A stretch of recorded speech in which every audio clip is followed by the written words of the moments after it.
Africa has been the provider. If you look at Europe, Europe cannot survive without Africa.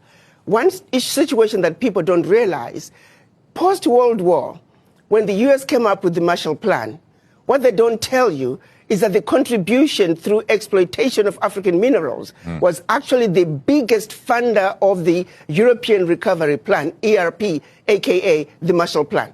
US contributed $13 billion, which is now present day $175 billion, which, by the way, the American taxpayer must be paid back. Nobody's asking for that money back.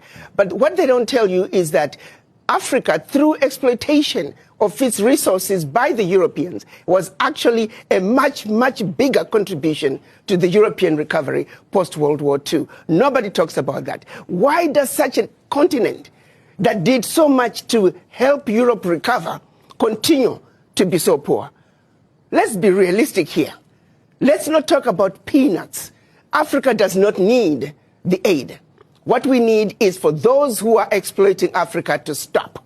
Africa has everything it needs. If Africa could have contributed as much as it did to the recovery of Europe post-World War II, why wasn't Africa equally developed?